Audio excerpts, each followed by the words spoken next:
Hello, everybody. I'm Howie Hawkins. I was the Green Party and Socialist Party candidate for president in 2020. And this podcast, Green Socialist Notes, is about continuing to educate and advocate for the eco-socialist program we ran on in 2020. And we have back, I think, for the fourth time, more than any other guest, Nidal Bitari, who is a Palestinian refugee who grew up in the Yarmouk refugee camp in Syria. He comes from a family that's been deeply involved in both Palestinian and Syrian politics. And we'll put an article in the chat. We've done this before, but if you haven't read it, it's worth a read about his involvement in those politics right up to the uprising against Assad in 2011. He also has just started a Twitter account, which is worth looking at. So we'll put that link in there. And we last had him on to talk about what was going on in Syria at the end of the week when Assad fell. And Nidal was very optimistic. And in January, he took a trip to Syria. And he's going to tell us about that and also about the Israeli presence throughout the Levant and U.S. policy. But I know he's got pictures from his trip. So Nidal, welcome back. And tell us about your trip to Syria. Well, thank you, Howie, very much for giving me the platform for the fourth time. And I know we talked about Syria after the fall of Assad, and you're right that I was optimistic. And then I went to Syria in January. I think it was the 13th of January, 2025, and then I spent about 15 days. I went across the country, and I came back safely, and I am still optimistic. However, I have to tell you that um, like when you return to the place that you grew up and lived in all your life, and you don't find it anymore, like something changes in the way you perceive things. Um, and I really want to talk about my trip to Syria more than anything else. We're gonna talk about the U.S. policy because I was there when the freeze on the humanitarian aid and the starting of dismantling USAID started, and I could see the impact like while I was sitting there. And we're going to talk also about the Israeli invasion to Syria and occupying more territories, and how the Syrians perceive Israel today, especially in the context of what's going on, the genocide in Gaza. Actually, like if I can just share my screen to start just to showing you the photos. Like this is um, this is Damascus city. I landed in Damascus on the 13th, coming from Doha, Qatar, and I really was not expecting to land in a luxurious airport because the Israelis hit this airport like many times in the last 14 years.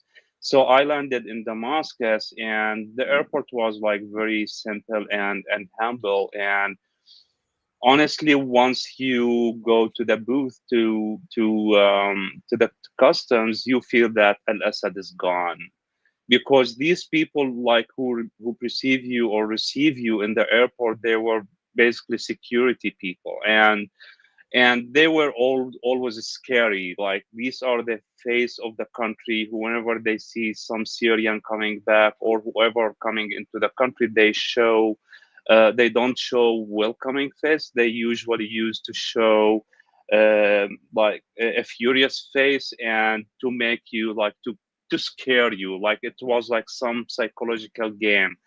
This does not exist anymore in Syria. And I was like quite surprised. And I really felt that Al Assad's gone once I landed in Damascus in the airport. Like the welcoming that people showed in the airport.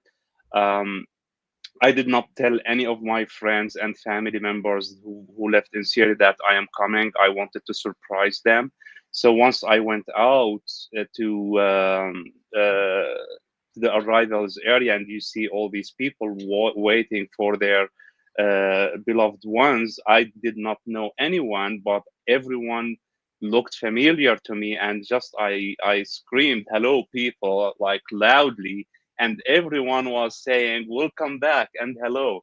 So that was like really really nice. And then I went to my late grandmother's house, and like I went through Damascus. It was like really stunning. Like nothing has changed in Damascus city, as if there was nowhere in Syria. It's like out of place, out of time. Nothing has changed, as if I have just left yesterday. That I walk in the streets, buildings, stores, shops, restaurants, everything is still the same in Damascus city. Nothing really has changed except that you see unprecedented poverty. It's something I have never seen ever in my life in Damascus. And if you live in Damascus, especially in Damascus and in Syria in general, you know that this city is a city that you would never ever be worried about sleeping with an empty stomach or an empty stomach. Like someone will feed you, your neighbors will take care of you. But now when I visited Damascus, like you could see hungry people in streets, you would see the poverty walking with you hand in hand in the streets of Damascus. That was really heartbreaking. And like you'd see people, men, women, children lining up on the both sides of the highway selling bags of bread, because apparently this was the only available job for people there. Um, and but everything is intact in the city building wise. There's no destruction, there's nothing. Like there are people like you would see normal life in this city. And this is like the city center where, and this photo is the Four Seasons hotel where the United Nations used to reside during the 14 years of war in Syria. And now this building turned into a place where everyone is visits Syria, and like just Damascus city stays in. Um, and this is just like a photo of a market or store, a souk in Damascus city, where it's called a Salhiya area. It's still the same. The way I grew up, the way I left it, I just like everything is still the same there in that city. And this is the city center. It's Al Marja Square, where it's like the pride of the Syrian, the old Syrian, the Syrian independence from the French colonialism. Like this square is a symbol for and for like and for the liberation from the Ottoman Empire as well. So this is very sentimental for Syrians, like this square. However, once you set foot out of Damascus, in whatever direction you go east, west, north, south, you see nothing but destruction. Everything is destroyed. All what you see is just a scene of a genocide everywhere you turn your face. Entire villages, neighborhoods, um, just wiped out. Like Syria is like this photo today. Like only the major cities survived, and not all of them. But like in between, when I was traveling between Damascus and Homs, and then between Homs and Hama, and between Hama and Idlib, like everything is really really destroyed.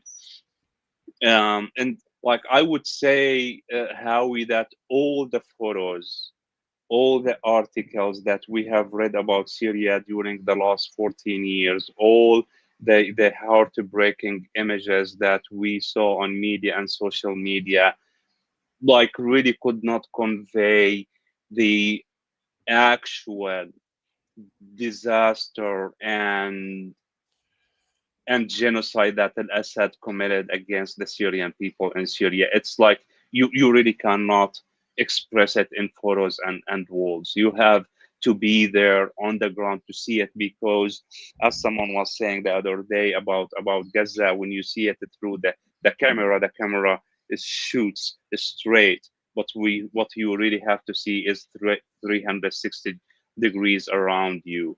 Um, and unfortunately, Syria is in poverty. Syria is completely destroyed. And this is like you get this feeling, you understand it once you start going, once you get out of Damascus and you start to understand that Damascus really does not reflect the situation in Syria. And you understand when you go around the country that Damascus never ever reflected the situation in Syria. So this is Homs city basically when like the first actual destruction started in 2013 and 2014, and you see like this is one neighborhood in Homs, so you see it's destroyed, but you go to other neighborhoods in the city as if nothing happened in the last 14 years. People in the streets going to restaurants, eating, and buildings and houses are intact. But once you are in between major cities, it's like it's a completely different story. Everything is destroyed, Howie. Um, and there is no other words I can really use other than completely destroyed to like to describe the situation or what I saw there. And then I arrived to this humble city. It's called Salamia, in the suburbs of Hama. And Hama traditionally, like or historically, it's the where Hafiz al-Assad in 1980s, between like sometime like between 70s 1975 and 1982 83, he really committed war crimes against the civilians in Hama city. But there is this small town in the suburbs of Hama. It's called Salamia, which is the capital of the Ismaili minority in Syria. I went there to see some civil society activists, and I wanted to meet people from this very town, because this town is historically an opposition. Like they were opposed to Hafiz al-Assad before anyone started to be an opposition, and they were opposition to Bashar al-Assad before anyone else like started to become an opposition. And this town is well known for its peacefulness, for its kindness, and also for its political attitude, that has like really shown very importance in the Syrian history of politics. And when I met people there, like most of them, they have been like in jails, detained for their political activism, like at least once. Like I would say. Um, and we talked about Syria, and everyone was really happy about the fall of al-Assad regime, and like, but also they were looking forward to the future, how the new government will deal with this situation. And after moving to Hama, I went all the way from Halama to Idlib, and I really did not see any checkpoints here between. And once I entered Idlib, I felt that I entered another country, because like the situation is different. Turkey has been providing this northwest Syria, mainly Idlib, with a lot of services. So water is available, electricity 24/7, internet is amazing, unlike what was called the regime controlled areas. I spent 2 days in Idlib. And then back then, like in January, I wanted to go to northeast Syria. And in the normal days, when I used to live in Syria, I would go from Aleppo or Idlib to northeast Syria, just like along the borders with Turkey. But this time I couldn't do it because there were still some military operations in the north. So I went south and then east, and I went between Homs and Deir Zor. And it was interesting that I saw a lot of abandoned machinery that the Syrian army abandoned and left before the collapse of Al-Assad regime, like this artillery, and then this like missiles launcher, and like you see it abandoned in the street, and some of them were loaded actually, and no one used them and no one cares about them anymore. Like, and you see a lot of this, Howie. Like, I just like took a few photos, but you see a lot of these, about 300 or 400 kilometers. I would say like probably like 250 miles to 300 miles between Damascus and Deir ez-Zor, and you go through Palmyra. Like you see a lot of this abandoned machinery because there are a lot of military bases there as well, where the Israelis like really hit hard.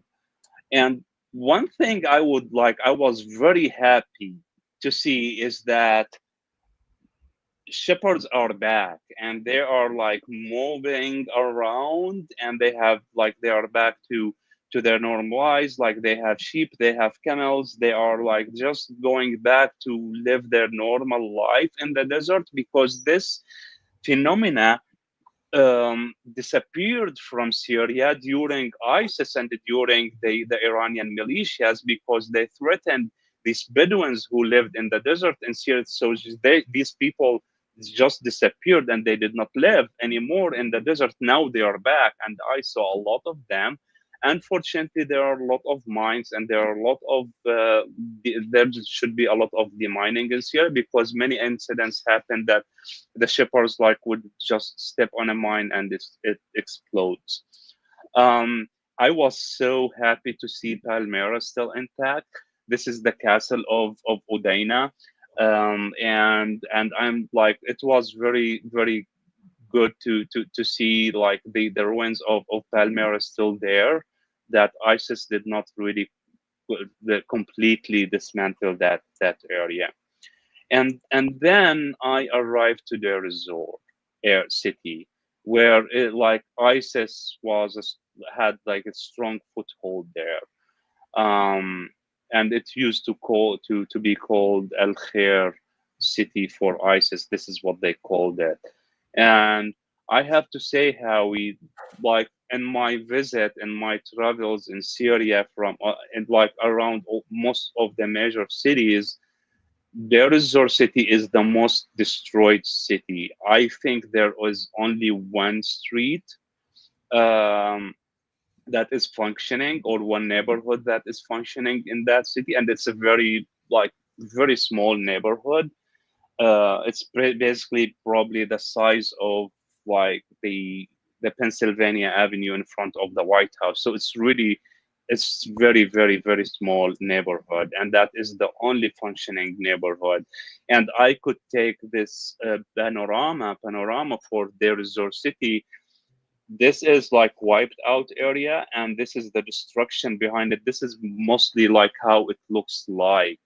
This is where the regime and the Iranian militias controlled for, and ISIS controlled. And this is when like the US led the coalition to defeat ISIS, like also conducted heavy bombardment campaign to defeat ISIS. So basically, and the Russians also conducted a lot of military operations. So basically, this city, Howie, where the Third World War was happening in Syria, where the U.S. military, supported by the EU or NATO, most of the NATO countries, the Commonwealth countries, and the Russians and the Iranians and the Syrian regime and the Syrian opposition and the Syria and ISIS, they all fought here basically, and sometimes at the same time. So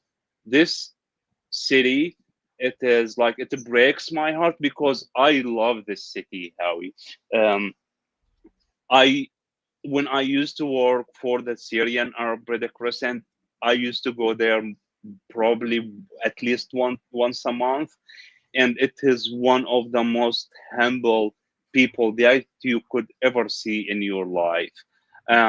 And it was like a small but very nice city, and it really broke my heart that I could not even recognize anything in it, nothing.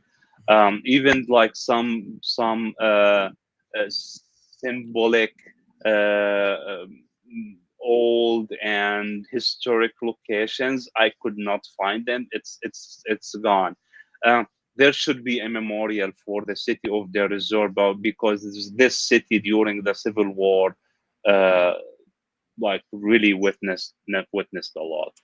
um, so when I arrived to Damascus, Howie, I thought that the first place I wanted to go to is Al Yarmouk camp, where I was born and raised.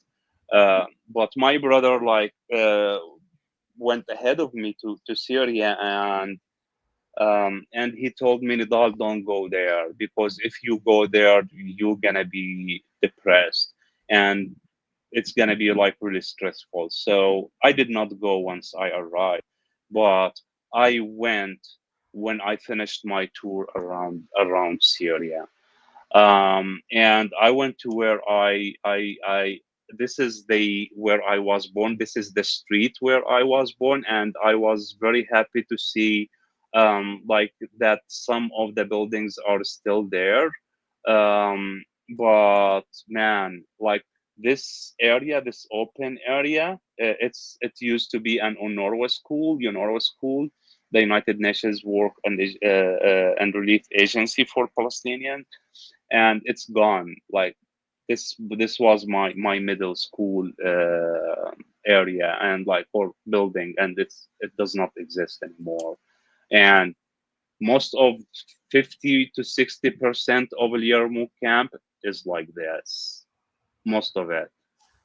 And this is my house. Like this is not in the back, not the one standing in the back. This pile of rubble is my house. It's completely gone. Um, the only thing I could actually, give me 1 second. I'm gonna show you this, because the only thing I can find. Can you give me the book I found? The book I found from Yarmouk. Um, the only thing I could find, Howie, was a book from my bookshelves that does not exist anymore. But this book miraculously like survived. It's burned, um, but I brought it with me. From my wife is helping me. She's gonna bring it now. Um, it's Al Yarmouk. I would say probably 60% of it is gone, and even the cemetery did not survive. So this is, we call it, or we used to call it in Yarmouk camp, the old cemetery, which like a prominent PLO leaders like Khalil Wazir Abu Jihad, who Israel assassinated in Tunisia in 1987, and he led the first Intifada. He's buried here, and and his grave basically is gone. Um, and so this is the book. It's burned, um, but and it is about the history of Syria. Funny enough, and it actually it's readable. So I'm gonna read it, because I bought this series of books like probably 2 months before I left Syria in 2011, and I did not have the chance to. It's like it was about 60 or 70 book series of an encyclopedia. Um, so so this is basically what I saw in the country when when you go around. um it's just a pile of rubble, Huawei. So, and then when you do this tour, when you go around the country and you say, damn, like, man, we really do not know anything. uh, and I went, Howie, to meet civil society activists and organizations. So I went to visit, but also I went like for some kind of work for my organization. Um, and the first thing, how I decided to do when I see people and meet them is not to lecture them at all. It's just to listen to them, because the level of destruction tells you volumes about the suffering that the Syrian people have endured. And because I believe in the indigeneity of people, and like I have to be honest when I tell their stories or what I see, and I have to be honest when I tell you that probably 99% of all of these places that completely wiped out and witnessed like an act of genocide, or there are Sunni areas. So you understand that Bashar al-Assad intentionally really led a genocide against the Sunni population of Syria, and he really like did some damage to the Sunni fabric, to the Sunni presence into the Syrian fabric. And that's, I'm not trying to justify what's going on. Just let me be clear. I'm just trying to explain the level of revenge against the minorities in Syria, about against the especially the Alawites. And I have seen a lot of heartbreaking stories that I heard from my Alawite friends, and it's not justified and it should stop immediately. But I would tell you my opinion that there is no government on earth can stop revenge in Syria today. What should happen in Syria is that we have to support the civil society and the Syrian people to get over, to pass, and to overcome this very sensitive situation that they are living now, that could naturally escalate to a limited civil war, but could and nothing could happen too. But this Bashar al-Assad not only dismantled the buildings and the the cities and the villages, he completely dismantled the social structure of this of the country.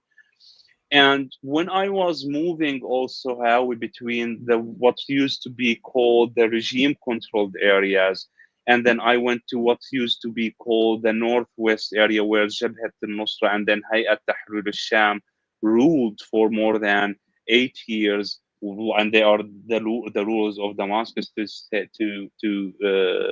today. And then I went to the resort and across the river to northeast Syria, where U.S. troops are located. I had a feeling that I entered the three different countries. And this means that during the war, because of the different actors, because of the US presence in Northeast Syria, United States, like really developed like a socio-economic structure and system that is different than the Northwest Syria, where I said that Hayat Tahrir al-Sham used to rule, and and Turkey had a huge influence. And there is another socio-economic structure and system that developed over the years that is different than the rest of Syria. And in the north, in the regime controlled areas, like, or what used to be regime controlled areas, these are the areas where people have been oppressed like continuously. They did not live the freedom that people in northwest Syria and northeast Syria could experience. And like, the even if it's limited freedom, I mean, like, people in northeast Syria, northwest Syria, they experience what it means to live without Bashar al-Assad for a long time, for years, for almost a decade. But in the and like where al-Assad kept control, people are still until today processing what happened. Um, in short, wars, Syrians are estranged from each other today. And the war really estranged them. There were a lot of borders and boundaries that the war draw uh, between people and between communities, and it's gonna take time to for people to reconnect and to reintroduce themselves to each other.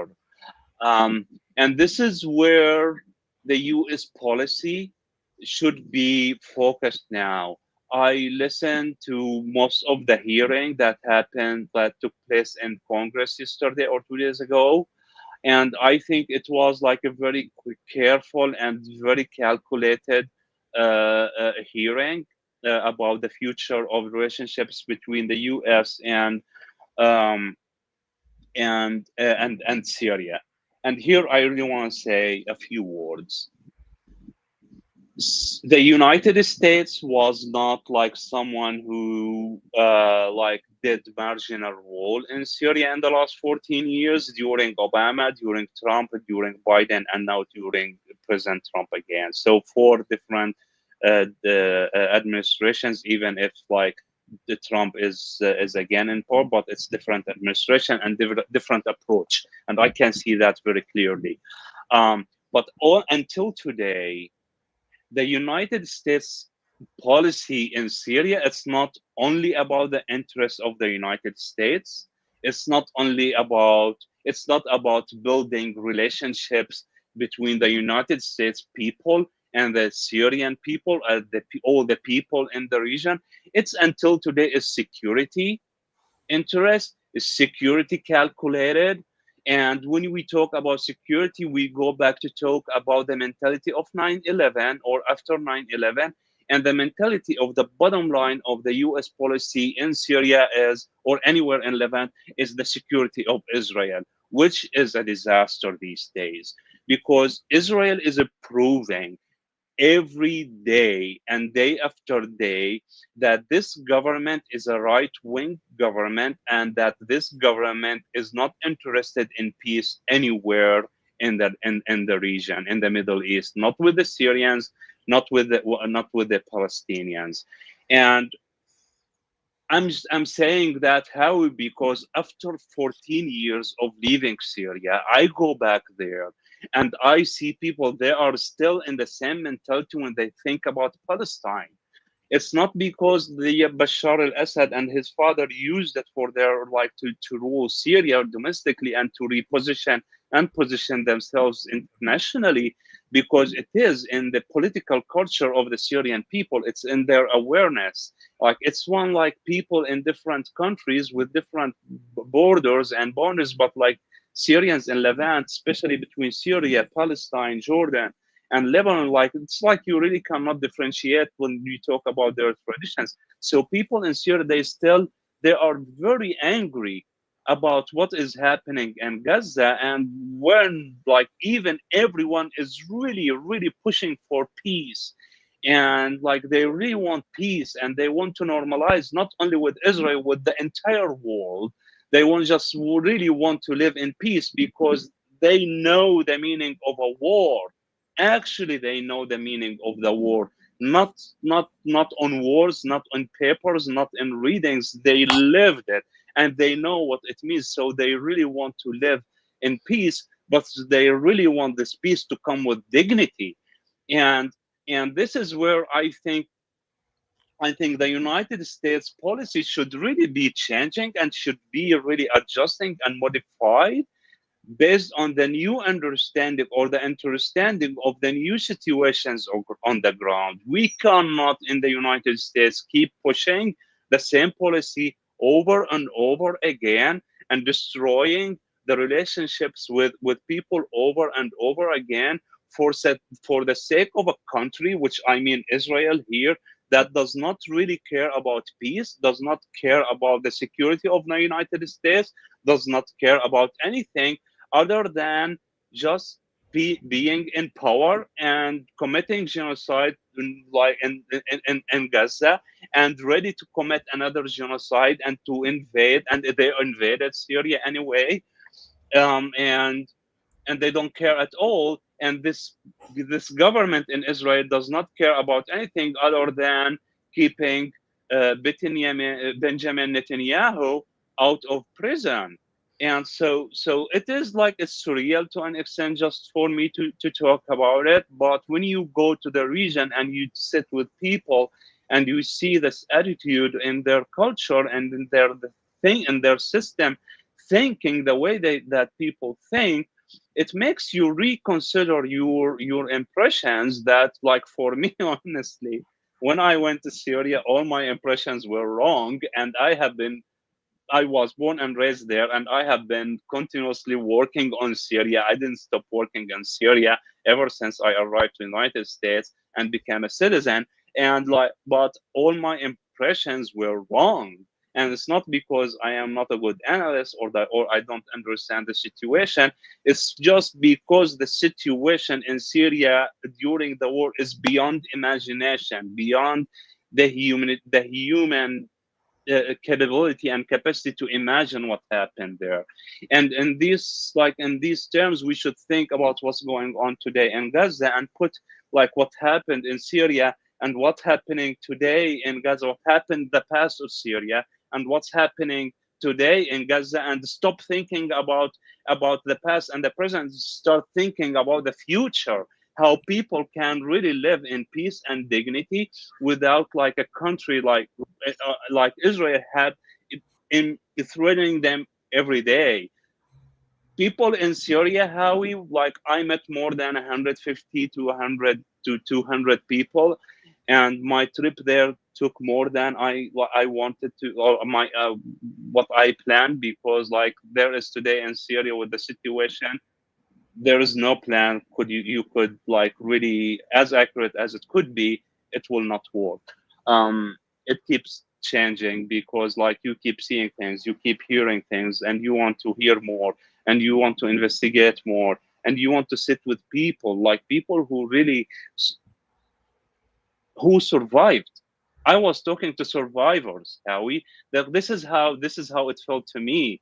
I was not talking to Syrian people like as normal people who lived their life normally, and I was talking to victims and survivors, and it was like really interesting to see how the war not only destroyed Syria but also developed a mentality for a lot of Syrian people, and we should not really underestimate or undermine their experience and the way they and that what they learned from this war, especially the civil society. I mean, and if I want to put it in some like research or academic or methodological way, let's say that the regime controlled areas is the area that has been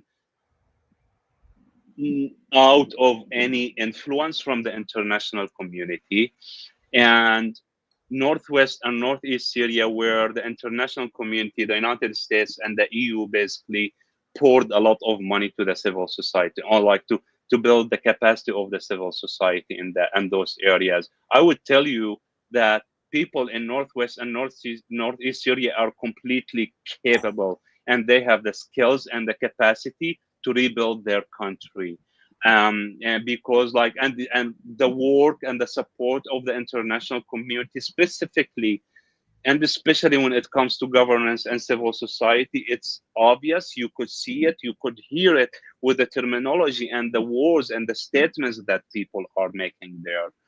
Um, Unlike the regime controlled areas or where it used to be, people were still like they are still the same I left, the same mentality. In other words, I mean, I they had terrible life under the Assad, but they were really disconnected and isolated. And this is like what the tyranny regime does, like isolating you from the world, makes all the entire world your enemy. And so people in Damascus are still isolated, still their own bubble. They don't know what happened around them. They don't know what happened. Now there are I left people in Damascus processing what's going on today, or what happened in on December until today. Um, so yes, I am still optimistic, and the only thing that really worries me is like the Israeli invasions in Syria and the Israeli genocide in Gaza, because this is the only thing that could spoil any effort for peace or for changing the it's changing the situation in the Middle East in general. I am, and with all my opposition to any Islamist group or any Islamic regime because I don't believe in them, whether it's in Saudi Arabia or in UAE or in like anywhere in Gulf states or any rising Islamist regime in Syria today. I, like I don't believe in the way they govern, but like I came to this conclusion that it's not any of my business. I think the Syrian people and people in that region in the Middle East, they should talk to each other and figure out the way they want to live and live with each other. And I think I have a feeling, and this is my sense of understanding of the situation, not only in Syria or in Palestine or in the but for the in the entire region, like the politics of the region today, is that I think everyone is trying to live in peace and to find the way to live in peace and build a good future. And but again, I cannot emphasize enough the negative role that Israel is playing today in the region, and the negative impact that Israel could pose on the U.S. policy in Syria. And So I'm really hopeful, and people in Syria, they really deserve to the survivors in Syria, people in Syria who survived this bloody war, the third world war that we were not aware of. They really deserve to live in dignity and in peace, and to draw their borders that they want and the boundaries that they want with their neighbors, whether it's Israel or any other Arab country. Um, and one thing I really enjoyed, and I'm gonna close with this, Howie. I know that I talked a lot as usual. The food, man. I mean, I was so happy everywhere I went. Everywhere I went, like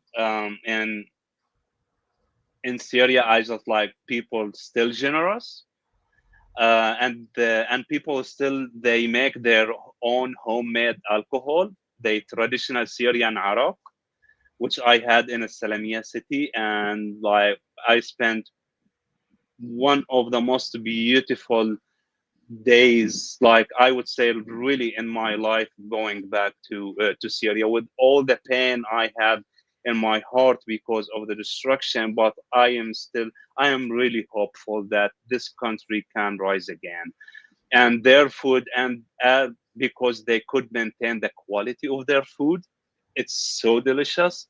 I am sure they can maintain their dignity, and they can maintain like their capability, and being Syrian and to be able to rise from the ashes of this war. Um, and when I was leaving, Howie, I'm gonna close with this. When I was leaving, this is my late grandmother's house. Um, so when my grandmother, like, she was born and she was a teacher in Palestine before a Nakba, and this is her house that she bought, like, after teaching for 40 or 50 years in Syria, and then she died, and she left this house.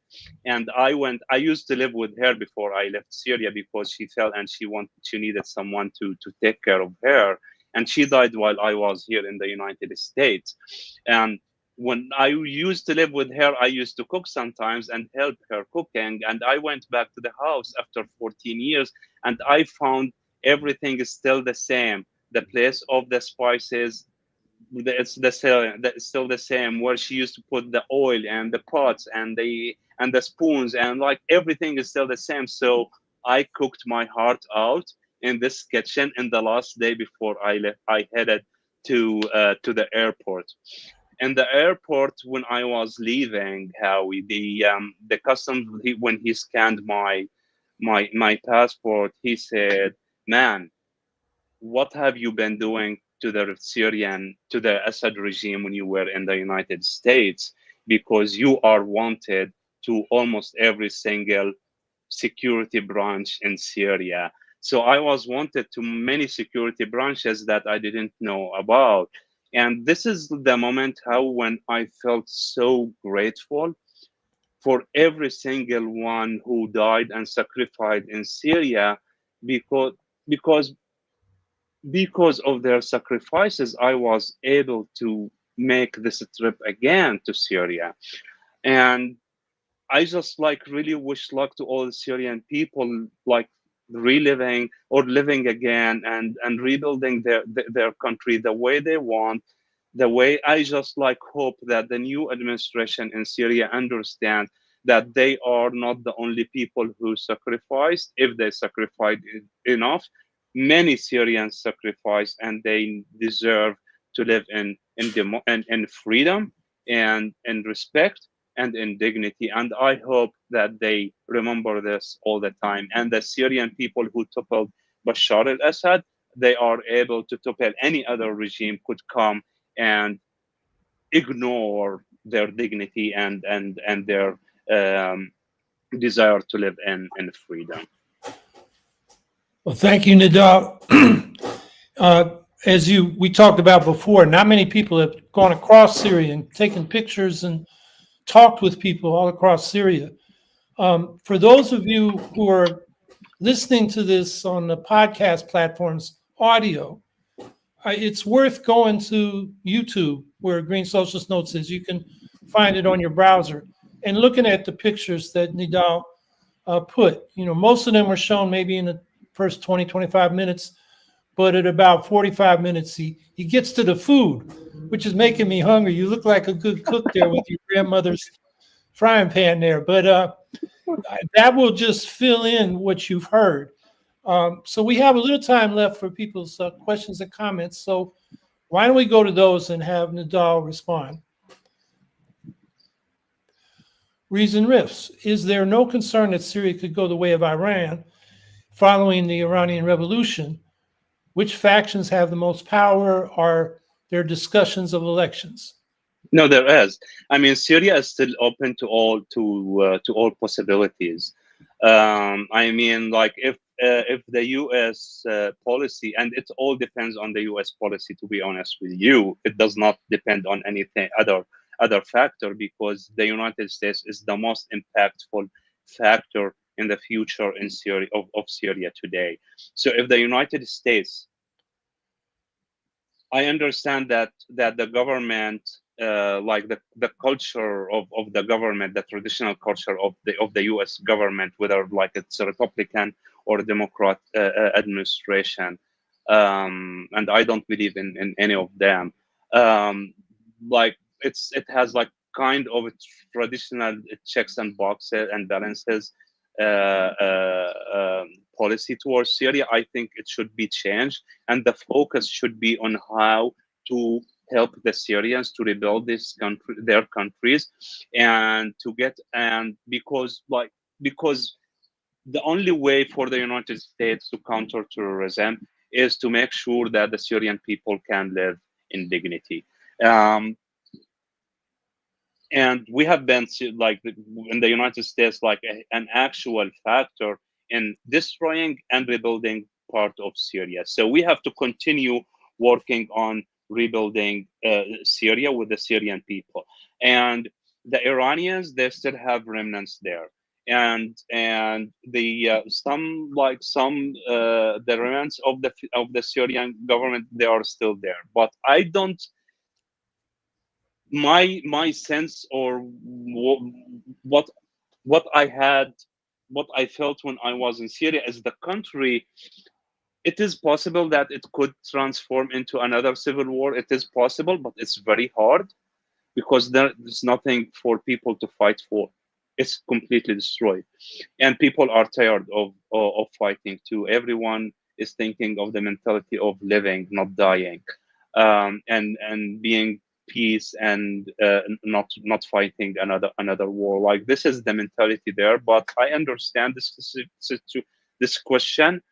Um, and I understand it also in another context, that I see as Jolani, or the current president of Syria, Ahmed Shara, like, I see that he is building a Ba'athist regime in an Islamic way. This is my sense of understanding, but it could transform into something different that could help to that could develop another system of ruling Syria. Like, I think the Syrian people will figure it out on their own.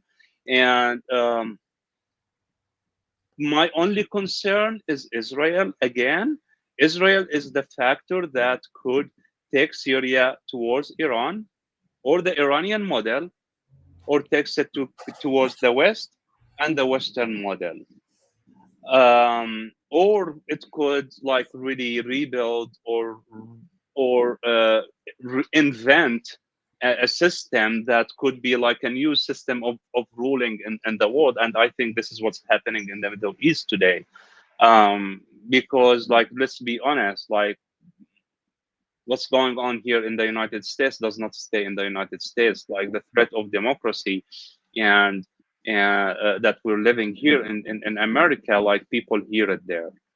Um, so and also 14 years of war, the Syrian people were on their own. So they really they are rethinking the idea of democracy, because it did not help the Syrian people to survive earlier than now.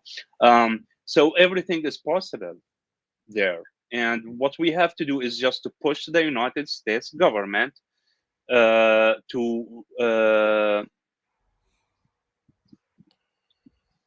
reallocate, at least, like, this is the least that we really can do, to reallocate the funding that was already allocated by Congress to go to the Syrian people, to the humanitarian aid, and international and development, other than the economic and trade agreements that the United States government and companies will sign with the Syrian government.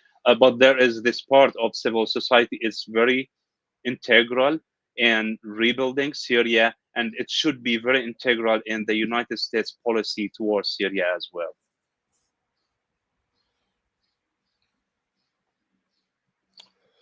Scout Trooper 164. What will happen if Israel turns their focus from Gaza to Syria? Will that lead to the possibility of drone attacks? I omit nukes because Ukraine is using nukes to show nukes are a joke now.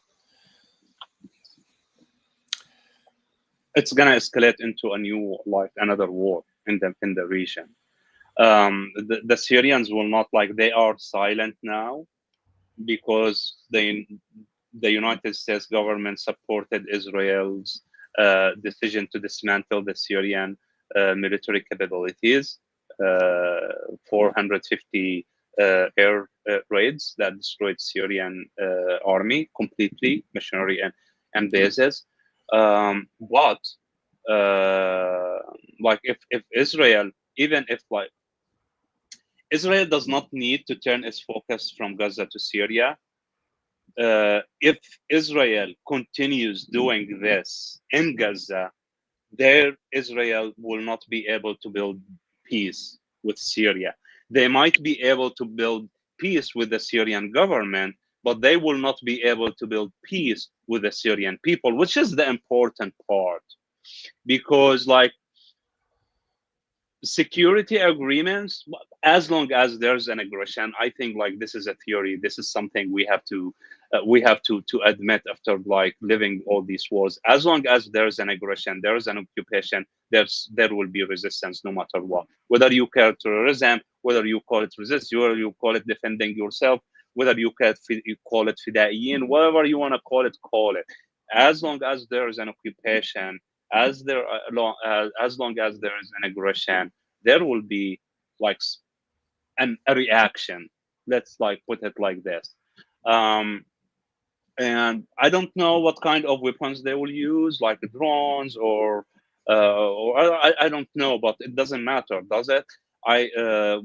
What matters that there might be another war between Syria and Israel if the Israelis like really keep pushing the buttons of the Syrian people, raiding every day, shelling. Yesterday there was a raid for no reason. The day before there was a day for no reason. They are just like poking the bear or poking the Syrians. They are trying to rebuild a new narrative or to re-narrate a new story to the entire world about their concerns from Syria. I'm talking about the current Israeli government that will not make any sense, but might find some ears here and there in the international community. Um, so the Israel just should stop. As simple as this. Not only in Gaza and Syria, and Gaza and Syria, because both of them are connected.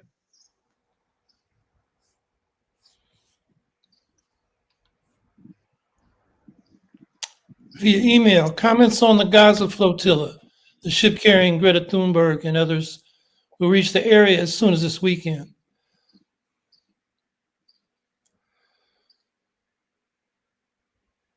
Yeah. I mean, I'm worried about them because, the Israelis, I mean, they attacked many of these ships over and over again, and the international community is weak and does not really respond enough to, like, strongly enough to the Israeli government. So I hope that they safe.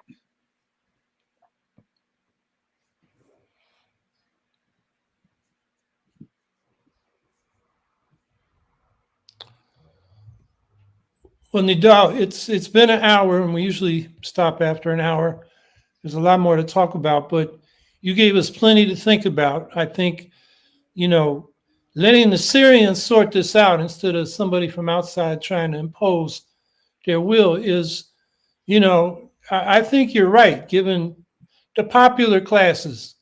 They're elites and people are militarized and Right. religious fanaticism, but the people, they usually make a lot more sense than the elites. So I share your hope, and I'm trying to be optimistic too, but I know it's a difficult situation. You talked a lot about Israel, and Israel is a menace, and the right-wing government is, extreme right-wing. It's fascist, and it's genocidal, and the U.S. backs them. We're a partner in that, 100% at this point.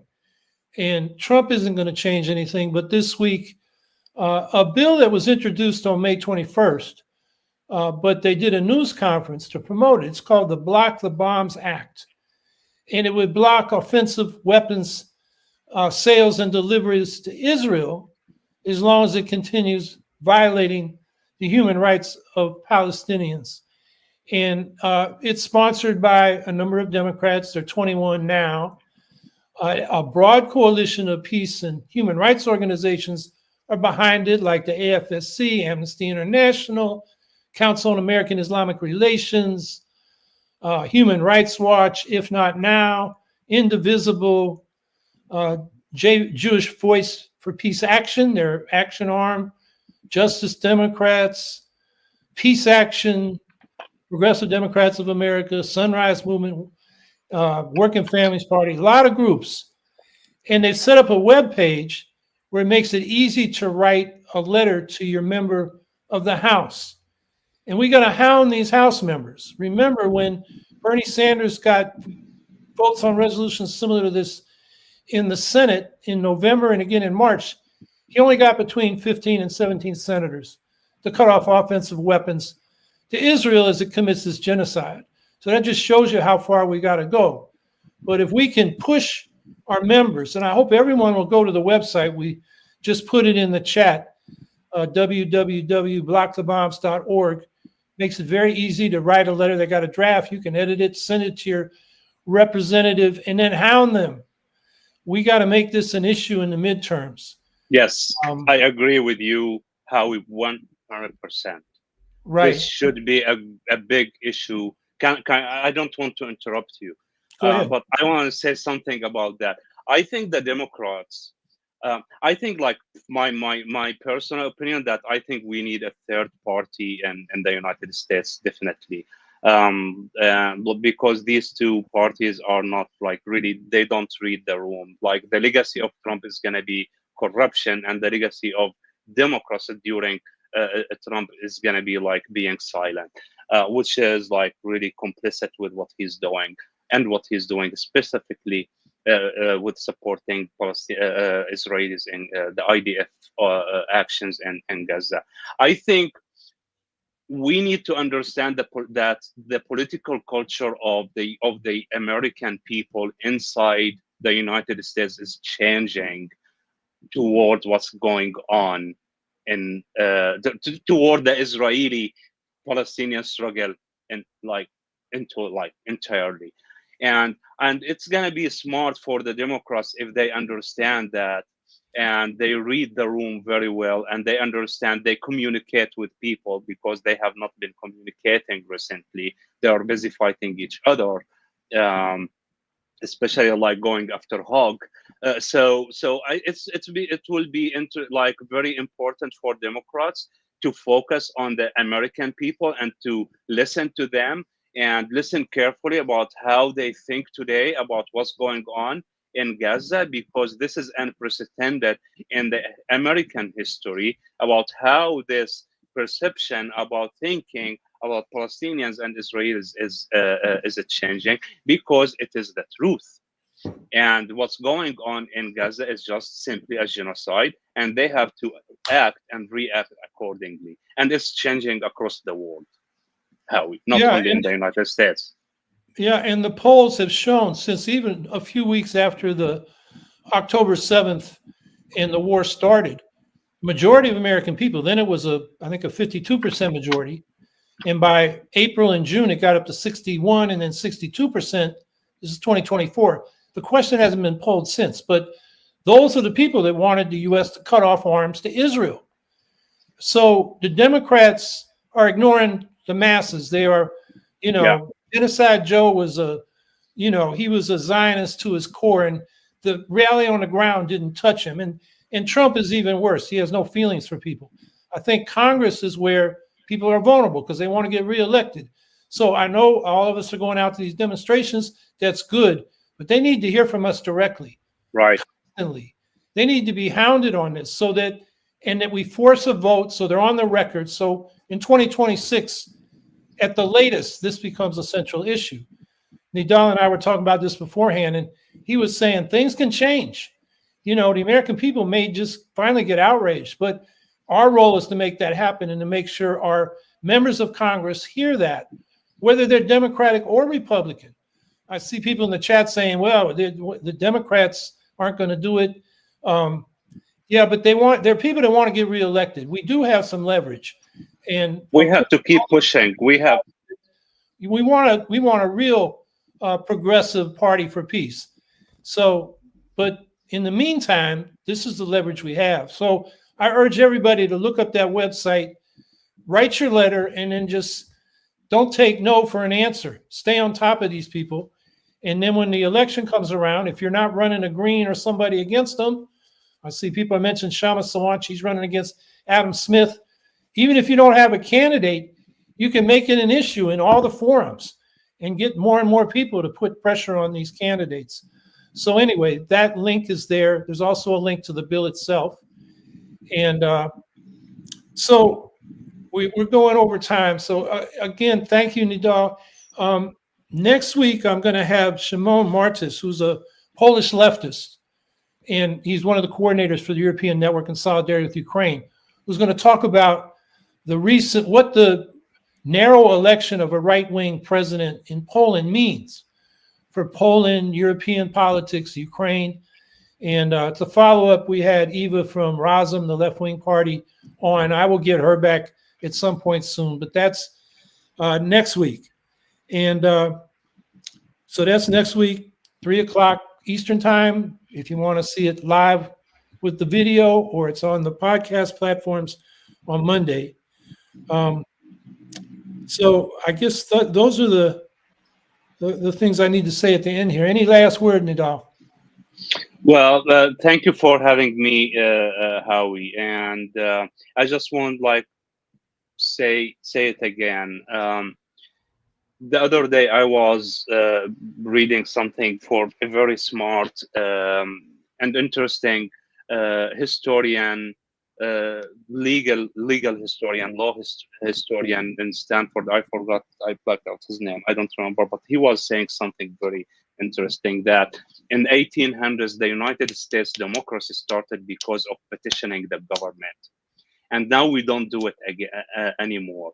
And what's going on today in Gaza is not only about Gaza; it's about our democracy here and in the United States, and we really don't want to lose it. So I really want this Gaza issue to become an issue for voting in the midterms, and even more for the for the next elections, presidential elections. It should. It's gonna show who we are. Okay, that's good advice. I wanted to mention, next week when we're having a podcast, June 14th, is when these No King's Day demonstrations, Indivisible is a lead organizer. I know a lot of Greens say, oh, they're a Democratic-oriented organization, and they weren't raising the Palestine issue in their previous demonstrations. Now they've joined this coalition behind this bill to stop the weapons going to Israel. So we've moved them. And these demonstrations are wide open. The Greens and whoever you are, bring your own banners, bring your own literature, and bring clipboards and take names. If you just show up, you're a follower. If you show up with a clipboard, you talk to people and take names of people with you, you're an organizer. Right. So I hope everybody will go out this week and organize. Have a good week. Thank you. Thank you, Howie. Thank you, everyone.